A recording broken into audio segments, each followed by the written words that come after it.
All right, in this video, we're going to take a look at how we can find the length of an arc. So you've seen circular arcs in geometry, but these are going to be any kind of arc. So let's say that we have the X and Y axes and we make a nice neat curve here in red, and we're curious as to how long is this curve from A to B. Now, we could make a straight line distance. Obviously, that's not going to be the same length. Seems like it might actually be shorter. If you were to take that red curve and straighten it out, it seems like you're going to have more than the blue straight line distance. So one thing we could probably do is, instead of doing one straight line distance, what if we just randomly pick a point in between A and B and connect A to that point and then that point to B? Okay, that could work. Seems like we're getting closer.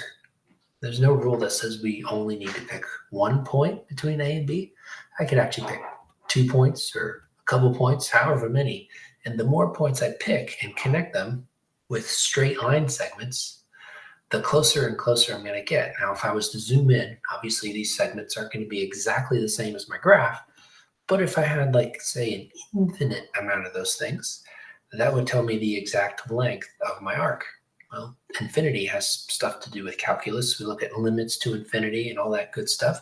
So each of those is a segment, and each segment has a length. How do we find the length of a segment? Distance formula. So with this distance formula, it's the change in x squared, I could just say delta x and delta y. So that's one way we can look at our distance formula. So this is the length of any random segment between A and B. And so I can call this delta x. And remember, delta x, that's the same as dx. And delta y is pretty close to dy. Not exactly the same, but pretty close. Now, if I write that distance formula out, then those two things on the bottom are pretty close to each other. If I was to take limits, maybe as the change in x goes to 0, then this actually will approach. Those things will get closer and closer and closer. In other words, this is looking at the limit as the number of segments goes to infinity. Now, I'm also supposed to add these things together because I have a whole bunch of lengths, and I'm supposed to find the length from A all the way to B. So this weird looking E is for summation. I'm supposed to add all of those together. If I was to add all of those and take the limit as delta x goes to 0 at the same time, that's going to give me the exact length of my arc. So the limit of this big summation of all of that would be the length of my arc. Now I can do some fancy algebra here. I could maybe factor out dx squared. So if I factored out dx squared, I put some blank spots there. You can take a second and probably guess what needs to go there. And looks like I should have a 1 and then a dx in that denominator, because if I multiplied it back in, I would get exactly the thing above here. So I've got a 1 plus dy dx. Also notice now, separated by those red parentheses, I have a product. And with products and roots, I can look at this factor and I can actually take its square root. Since the change in x is positive there always, then I can just pull that out.